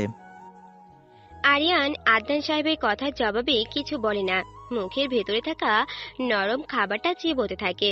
আরিয়ান কারো কথা শোনার পর সময় নেয়, কারণ সে ভাবে কথাটার উত্তর কেমন দিলে নিজের কাছে ভালো লাগবে, আবার অন্যের কাছেও ভালো লাগবে। তবে সে চেষ্টা করে যাতে তার বলা কথার জবাবে সবাই মুগ্ধ হয়। কেউ হয়তো হয়, আবার কেউ হয় না, সেটা দেখে না আরিয়ান। সঠিক জবাব দিলেই হলো। আরিয়ান সকালের নাস্তা খুব কম খাবার খায়। এটা একটা বডি ফিটনেস ঠিক রাখার একটা গুরুত্বপূর্ণ কৌশল। খাবার সবারই প্রায় শেষ। আদনান সাহেব আরিয়ানের থেকে কোনো জবাব না পেয়ে আবারও বলে, কি হলো আরিয়া, কিছু বলছো না যে? এইবারও আরিয়ান মুখে কিছু বলে না, ডান হাত দিয়ে ইশারা করে বলে। সে খাবার সামনে নিয়ে কথা বলে না। আদনান সাহেব ইঙ্গিতটা বুঝতে পেরে আবার বলে, তাহলে খাবার শেষ করে সোফায় আরাম করে বসো, কথা বলবো। আরিয়ান মাথা ঝাঁকায়। শ্রাবণী বিষয়টা অনেকক্ষণ ধরে লক্ষ্য করছে। তার বাবা আদনান সাহেব কিছু বলছে, কিন্তু আরিয়ান সেই কথার কোনো জবাব দিচ্ছে না। এতে করে একটা লোককে অপমান করা হয়। শ্রাবণী তার বাবার এই অপমান অনেক কষ্টে সহ্য করছে। এবার শ্রাবণী তার বাবাকে বলে, বাবা, আজকাল দেখছি ব্যাংক থেকে টাকা চুরি বেশি হচ্ছে। বেশি না, শুধু অনেক বেশি। তোর এইসব নিয়ে ভাবতে হবে না। আমাকে ভাবতে হয়, কারণ আমিও এই দেশের একজন নাগরিক। নাগরিক একটা ভালো কথা, কিন্তু তুই এটা আমাকে বলে লাভ কি? আমি তো এগুলো বন্ধ করতে পারবো না। তুমি পারবে না এটা আমি জানি, কিন্তু প্রশাসনের লোক কি করে বসে বসে? টিভিতে সেই দিনও দেখলাম একটা ছোট্ট ব্যাংক থেকে 17 কোটি টাকা চুরি হয়েছে। বিষয়টা আমিও শুনেছি। এটা নিয়ে জনগণ খুব ক্ষেপে আছে এখনো। প্রশাসনের উচিত আরও কড়া নজরদারির ব্যবস্থা করা, তাহলেই ব্যাংকের ডাকাতিগুলো বন্ধ হবে। আরিয়ানের খাবার শেষ। সে বসা থেকে উঠে দাঁড়ায় আর আদনান সাহেবকে উদ্দেশ্য করে বলে, এখানেই বসেই কথা বল। শ্রাবণীও এখানে আছে। আরিয়ান শ্রাবণীর দিকে তাকায়। মেয়েটা খাবার খাচ্ছে আর সাথে সাথে আর ঠোঁট জোড়া নাড়াচাড়া করছে। আরিয়ান আবার নিজের জায়গায় বসে পড়ে। তা আঙ্কেল, কি যেন বলছিলেন তখন? ওই যে এটা, দেশে তো খুব লুটপাট হচ্ছে, এ ব্যাপারে তোমার ডিপার্টমেন্টের কথা কি? আমার ডিপার্টমেন্ট প্রস্তুতি নিয়ে আছে। দেশে এখন হ্যাকারের অভাব নেই। প্রশাসন এদের বিরুদ্ধে কিছুই করতে পারছে না। আদনান সাহেবের কথা শুনে আরিয়ান মুচকি হাসে। দেশের নাকি হ্যাকারের সংখ্যা বেড়ে গেছে। 2-4টা ব্যাংক ডাকাতি হলেই এখন হ্যাকারের ওপর দোষ চেপে যায়। আসলে সত্যি কি হ্যাকারেরা কাজগুলো করে, নাকি অন্য কোনো ডাকাত দলের? আরিয়ান খুব চিন্তায় পড়ে আছে। কিছু দিন আগে ব্যাংক থেকে টাকা চুরির বিষয়টা নিয়ে এখনো আরিয়ান খুব চিন্তায় পড়ে আছে কিছুদিন আগে ব্যাংকে থেকে টাকা চুরির বিষয়টা নিয়ে। এখন চোরকে ধরতে সক্ষম হয়নি। জনগণের টাকা খুব কমই ছিল সেই ব্যাংকে। যাদের টাকা ছিল তাদের মধ্যে কেউ কেউ রাজনৈতিক নেতা, ব্যবসায়ী। আদনান সাহেব বলে, কি হলো তোমার আরিয়া? তুমি হঠাৎ হঠাৎ চুপ হয়ে যাও কেন? তেমন কিছু না আঙ্কেল, ভাবছি আপনার কথার কি জবাব দেব। আরে এত ভেবেচিন্তে বলতে হবে না, তুমি তোমার মতো করে বলো। আসলে আঙ্কেল, আমি কারোর সাথে কথা বলার সময় অনেক কিছু চিন্তা করে বলি, তাই আমার একটু সমস্যা হয় আর কি। এটা ঠিক আছে, কারো সাথে কথা বলার আগে নিজেকে গুছিয়ে নিতে হয়। আঙ্কেল, আপনি যেটা বলছিলেন আমাদের ডিপার্টমেন্ট হ্যাকারের বিরুদ্ধে কোনো ব্যবস্থা করছে কিনা? হ্যাঁ এটাই। তা কোনো ব্যবস্থা নিয়েছে? হ্যাকারকে কি কেউ ধরতে পারে? ধরতে পারবে না কেন? সাইবার জগতে এক একটা হ্যাকার অনেক বড় মাপের হয়ে থাকে। তারা নিজেদের পরিচয় গোপন রাখে, কেউ তাদের আজ পর্যন্ত দেখেনি। তারা সাধারণ মানুষের ভিড়ে ঘুরে বেড়ায়। তাহলে কি সাইবার ক্রাইম এমনভাবে চলতেই থাকবে? বন্ধ করার কোনো উপায় নেই? থাকবে না কেন, অবশ্যই আছে। একটা হ্যাকারই পারে অন্য আর একটা হ্যাকারকে ধ্বংস করতে। তোমার ডিপার্টমেন্টে কি এমন কোনো হ্যাকারের সন্ধান আছে যে পারবে খারাপ হ্যাকারটাকে ধ্বংস করে দিতে? আছে, এমনই একজন। কে সে যার এত ক্ষমতা? নিলয়। নিলয়? কে এ নিলয় যার এত ক্ষমতা? তুমি চিনো তাকে? আরিয়ান কখনো দাঁত বের করে হাসে না, কারণ দাঁত বের করে হাসলে তাকে তেমন একটা মানায় না। তার হাসি পেলে সে মুচকি হাসে। কিন্তু আজকে আদনান সাহেবের এমন একটা কথা শুনে আরিয়ান জোরে জোরে না হেসে পারল না। নিলয়কে খুব ভালো করে চেনে আরিয়ান। অনেক বছর পুরানো সম্পর্ক রয়েছে তাদের মধ্যে, কিন্তু সেটা বাইরের কেউ জানে না। আরিয়ানের হাসি দেখে আদনান সাহেব অবাক। ছেলেটা এমন করে হাসছে কেন? কোনো সমস্যা আছে নাকি? সমস্যা তো থাকার কথা না, তাহলে কেন এমন করে হাসছে সে? আরিয়া, বলছো না যে নিলয়কে তুমি চিনো কিনা? নিলয়কে দেখা যায় না, সে নিজেকে সবার কাছ থেকে গোপন করে রেখেছে। তাহলে আমি কি করে দেখব? আরিয়ানের কথা শুনে আদনান সাহেবের মুখটা ছোট হয়ে যায়। ওনার খুব শখ ছিল নিলয়কে দেখার, কিন্তু কি আর করার, কেউ আজ পর্যন্ত সেই হ্যাকার নিলয়কে দেখেনি। তবে আদনান সাহেব একটা জিনিস ভেবে নিল, নিলয়কে দেখার আশা ছাড়ে না। কথা চিন্তা করেই আদনান সাহেব আরিয়ানকে বলে, আরিয়া, তোমাদের এসএবি দেখেনি নিলয়কে?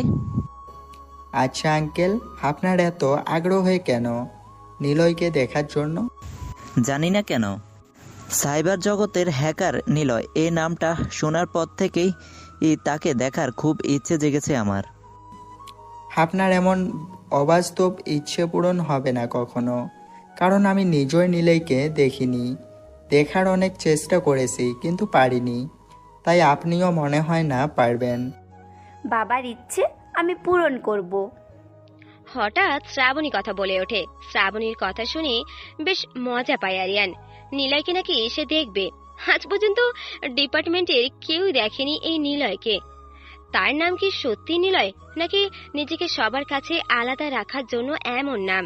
কেউ জানে না হ্যাকার নিলয়ের সম্পর্কে। শ্রাবণী, অযথা বলে লাভ নেই। লাভ আর ক্ষতি দেখে আমি কাজ করি না। কেউ ব্যবসা করার আগে জেনে যায় না তার লাভ হবে নাকি ক্ষতি।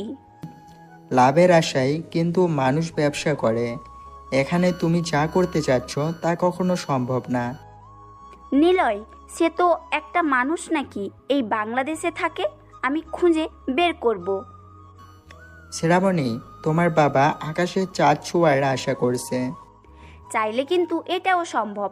মানুষ পারে না এমন কোনো কাজ নেই, মানুষকে দ্বারা সব কিছু সম্ভব। আরিয়ান শ্রাবণীর প্রতি ক্ষিপ্ত। কেমন যেন মেয়েটা অন্য মেয়েদের থেকে যে আলাদা, এটা বুঝে গেছে আরিয়ান। বিরক্ত গলায় জবাব দেয় আরিয়ান, বাংলাদেশটাকে ছোট মনে করেছো তুমি। যদি মনে করে থাকো তাহলে সেটা ভুল। কোথায় খুঁজবে তুমি নিলয়কে? সে কি এই শহরে থাকে নাকি অন্য কোনো শহরে থাকে জানো তুমি? আমি বের করে ফেলবো। নিলয়কে বের করার জন্য আমি তোমাকে একটা কথা বলে দিতে পারি। সেটা হলো নিলয় এই শহরেই থাকে। নিলয় কি যুবক নাকি বৃদ্ধ? আমি সেটা কিভাবে বলবো? কখনো তো সামনাসামনি দেখা হয়নি তার সাথে। তার মানে আপনার সাথে নিলয়ের মোবাইলের ফোনে যোগাযোগ হয়েছে? আরিয়ান বিস্মিত হয়ে গেল। শ্রাবণী মেয়েটা খুবই স্মার্ট। আধুনিক যুগের মেয়ে হবে নাই বা কেন? সবকিছুতে আধুনিকতার ছোঁয়া লেগেছে। মানুষের শরীরে না লাগলে হয়? আরিয়ান ভাবতেই পারেনি শ্রাবণীর সাথে সাথে বলে দেবে মোবাইলে যোগাযোগ করার কথাটা। আরিয়ান বলে, একবার হয়েছে তার সাথে মোবাইলে কথা। তাহলে আমাকে নিলয়ের মোবাইল নম্বরটা দিন। আমি মোবাইল নাম্বারটা দিলেই তুমি যোগাযোগ করতে পারবে না। কেন পারবো না? কারণ তো অবশ্যই একটা আছে। সেই কারণটা আমি জানতে চাই। আরিয়ান যেন পাগল হয়ে যাবে। এই মেয়ে কাউকে ছাড় দেয় না মনে হয়। আর কোনো উপায় না পেয়ে আরিয়ান নিলয়ের মোবাইল নাম্বারটা বলে দেয়। আরিয়ান বলার সাথে সাথেই শ্রাবণী নিজের মোবাইলে নাম্বারটা উঠিয়ে কানে লাগায়। দেখে মনে হচ্ছে নিলয়কে ফোন করছে। কিছুক্ষণ পর শ্রাবণী বিরক্ত হয়ে কান থেকে মোবাইলটা নামিয়ে টেবিলের উপর রাখে। ঘটনাটা আদনান সাহেব আর আরিয়ান ভালো করে লক্ষ্য করছে। আদনান সাহেব বলে, কি হলো শ্রাবণী, মোবাইলটা টেবিলের উপর রেখে দিলে কেন? কল দেন নিলয়কে। বাবা, নম্বরটা বন্ধ দেখাচ্ছে। আরিয়া, তোমার কাছে অন্য কোনো নাম্বার নেই যোগাযোগ করার মতো? আঙ্কেল, আপনার মেয়ে নিলয়ের বিষয়টা খুব একটা গুরুত্বপূর্ণ দিচ্ছে না। নিলয় যে কি পরিমাণ ভয়ঙ্কর এটার সম্পর্কে শ্রাবণীর কোনো ধারণাই নেই। আমার খুব ভালো ধারণা আছে। আপনার কাছে নিলয়ের আর কোনো নাম্বার থাকলে আমাকে দিন। তুমি কি বোকা শ্রাবণী, বুঝতে পারছো না? নিলয় একজন হ্যাকার। কোনো হকার না যে ডেকে ডেকে জিনিসপত্র বিক্রি করে। একজন প্রফেশনাল পর্যায়ের হ্যাকার সে যে কত সিম চালায় এটা আমার নিজেরও জানি না। সে একটা সিম একটা কলের জন্য ব্যবহার করে, আর তুমি বলছো অন্য নাম্বার দেওয়ার জন্য। আরিয়ানের কথাগুলো বলে চেয়ার ছেড়ে উঠে দাঁড়ায়। এখানে বসে থাকলে আরো কত কিছুই বলতে হবে, শুনতে হবে। এর চেয়ে ভালো রুমে বসে আরাম করুক। আকাশে আজকে রৌদ্রের তাপ খুব একটা বেশি না, অন্যদিনের চেয়ে কম। আরিয়ান পিচঢালা রাস্তা দিয়ে হাঁটছে। প্যান্টের পিছনের পকেট থেকে একটা সিগারেট প্যাকেট। এটা সবসময় আরিয়ানের পকেটে থাকে। সিগারেট অবশ্য সে কমই খায়। বেশি চিন্তায় পড়ে গেলে সে সিগারেট খায়। এটা একটু বেশি টানে, এতে করে চিন্তা কমে যায় আর খাওয়াটাও হয়ে যায়। আরিয়ান হাঁটছে আর চিন্তা করছে এখন তার যাওয়ার উদ্দেশ্য কোথায়। অজানা লক্ষ্য মানুষকে বিপদ পর্যন্ত নিয়ে যায়। তাহলে কি বিপদ পর্যন্ত যেই আরিয়ান থামবে? রাস্তা দিয়ে তিনটা ছেলে একটা বাইক নিয়ে অচেতন ভাবে রাউন্ড দিচ্ছে। আরিয়ানের থেকে সামান্য দূরে গিয়ে গাছটা দেখা যাচ্ছে। একটা গাছের নিচে দুজন বসার মতো বেঞ্চে বসে আছে। আরিয়ান যে সেই বেঞ্চে বসে, তার সামনাসামনি একটা বাড়ি দেখা যাচ্ছে। বাড়িটা বেশি ভালো না, ভেঙে পড়ে যাবে অবস্থা। সেই বাসার সামনে বাইকটা থামে। আরিয়ান স্থির হয়ে বসে আছে বেঞ্চের ওপর। ছেলেগুলো যে রাস্তার বকাটে এটা তাদের ড্রেস আপ দেখেই বোঝা যাচ্ছে। বাইকের পেছনে বসা ছেলেটা তার প্যান্টের পকেট থেকে একটা মোবাইল বের করে কাকে যেন কল দেয়। 5 মিনিট পর একটা ছেলে লাল কালারের বাইক নিয়ে আসে। দুইটা ছেলে বাইরে দাঁড়িয়ে থাকে আর দুজন ছেলে ভিতরে প্রবেশ করে। কিছুক্ষণ পর ভিতর থেকে একটা অল্প বয়সী যুবতীকে নিয়ে বেরিয়ে আসে দুইটা ছেলে। মেয়েটার বয়স বেশি হবে না, 20 কিংবা 21 হবে। দেখতে মোটামুটি সুন্দর আর পুরুষের জন্য আকর্ষণীয়। মেয়েটার সাথে ছেলেগুলো কি নিয়ে যেন জোর জবরদস্তি করছে। দেখে তো মনে হচ্ছে অন্য কোনো ব্যাপার। আরিয়ান বসা থেকে উঠে দাঁড়ায়। ছেলেগুলোর কাছে যায় সে। একটা ছেলে সিগারেট টানছে, তার মুখ থেকে বাজে গন্ধ বের হচ্ছে। গলায় আবার কি যেন ঝুলিয়ে রেখেছে। দেখতে গলির পাতি মস্তানদের মতো লাগছে। আরিয়ানকে দেখে মারুফ নামে ছেলেটি এগিয়ে আসে, হাত দিয়ে আরিয়ানকে আটকায়। আরিয়ান মারুফের সাথে জোড়াজড়ি করলো না, দাঁড়িয়ে রইল। কি রে, এমন ভাবে দাঁড়িয়ে আছিস কেন? যা এখান থেকে। দেখতে আসলাম কি হচ্ছে এখানে। যা হবার তা হয়েছে, তুই দেখবি কেন? এটা আমাদের ব্যাপার। এখানে না থাকলেই ভালো। আশেপাশে ভালো করে তাকিয়ে দেখ কেউ তোর মতো দেখছে কিনা। আরিয়ান আশেপাশে চোখ বুলায়। রাস্তা দিয়ে কয়েকটা মানুষ যাওয়া আসা করছে, কিন্তু কেউই ঝামেলার মধ্য চেয়ে পর্যন্ত দেখছে না। এখানে যে একটা মেয়েকে জোর জবরদস্তি করছে, তারা যেন এটা দেখছেই না। আরিয়ান চোখ সরিয়ে নেয়, মারফের দিকে সরাসরি তাকায়। কি রে, এখানে দাঁড়িয়ে আছিস কেন? তো কি করব? তোকে না বললাম এখান থেকে চলে যেতে, তারপরও দাঁড়িয়ে আছিস? এখানে সবার লিডার কে? তার সাথে কথা বলবো আমি? কোন চামচার সাথে কথা বলতে ইচ্ছে করছে না। আরিয়ানের কথাটা শুনে জিহাদ নামের ছেলেটা এসে আরিয়ানের সামনে দাঁড়ায়। জিহাদের ঠোঁটের কোণে লম্বা একটা সিগারেট ঝুলে আছে, সেটাই একটা বড় টান দিয়ে বলে,